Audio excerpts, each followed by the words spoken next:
साथियों, आज 15 अगस्त है, स्वतंत्रता दिवस। आप सभी देशवासियों को स्वतंत्रता दिवस की हार्दिक शुभकामनाएं।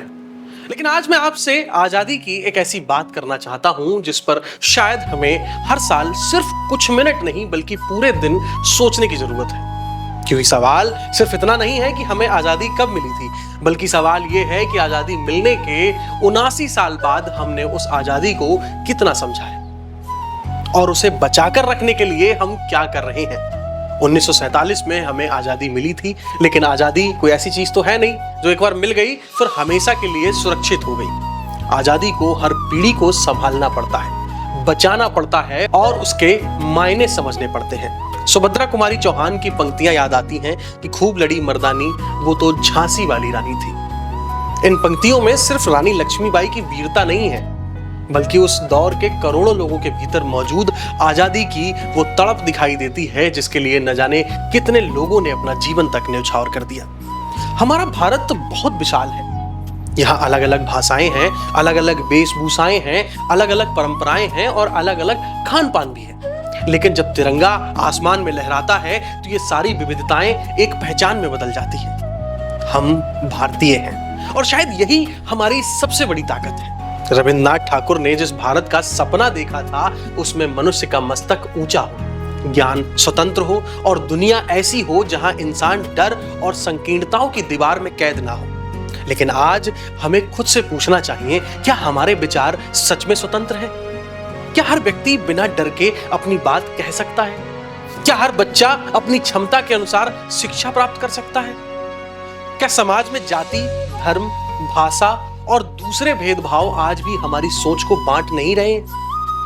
डॉक्टर भीमराव अंबेडकर ने सामाजिक स्वतंत्रता को वास्तविक स्वतंत्रता के लिए बेहद महत्वपूर्ण माना था। इसीलिए राजनीतिक आजादी के साथ सामाजिक आजादी भी बेहद जरूरी है, क्योंकि अगर इंसान आजाद देश में रहकर भी अपने ही समाज में भेदभाव, डर, नफरत और ऊंच नीच का शिकार है तो हमें अपनी आजादी के मायने पर दोबारा विचार करने की आवश्यकता है।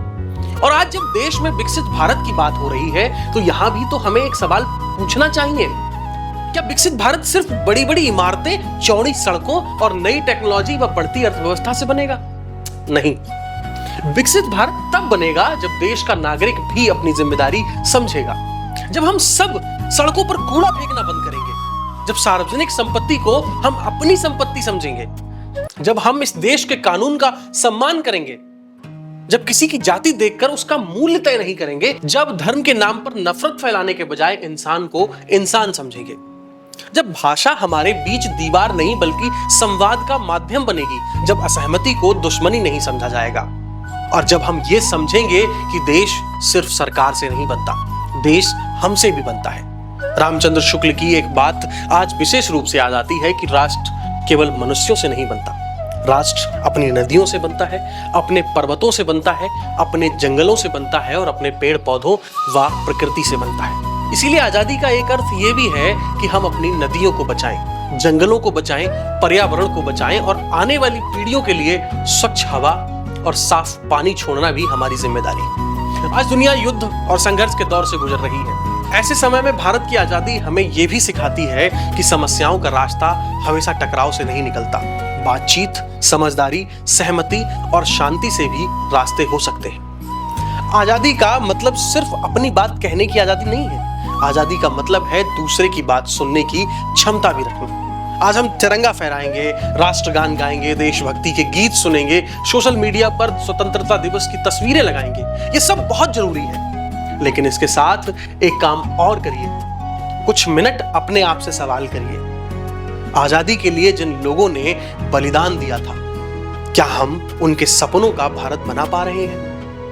और अगर जवाब पूरी तरह हाँ नहीं है तो फिर हमें यह तय करने की आवश्यकता है कि हम क्या बदल सकते हैं। क्योंकि आजादी सिर्फ 15 अगस्त को मनाने की चीज नहीं है, आजादी एक जिम्मेदारी है, इसे बचाकर रखना हम सबका कर्तव्य है। आज के इस पावन अवसर पर हम उन सभी स्वतंत्रता सेनानियों को नमन करते हैं जिन्होंने अपना वर्तमान हमारे भविष्य के लिए कुर्बान कर दिया। और आज हम एक संकल्प लेते हैं कि हम अपने देश को सिर्फ विकसित बनाने की बात नहीं करेंगे, बल्कि एक बेहतर समाज बनाने में अपना योगदान भी देंगे, जहां इंसान की पहचान उसकी जाति या धर्म से पहले उसकी इंसानियत से होगी।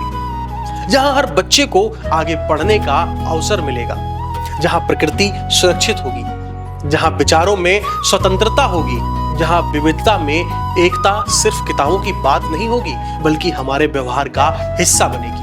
क्योंकि आजादी हमें विरासत में मिली है, लेकिन उसे सुरक्षित रखना हम सबकी जिम्मेदारी है।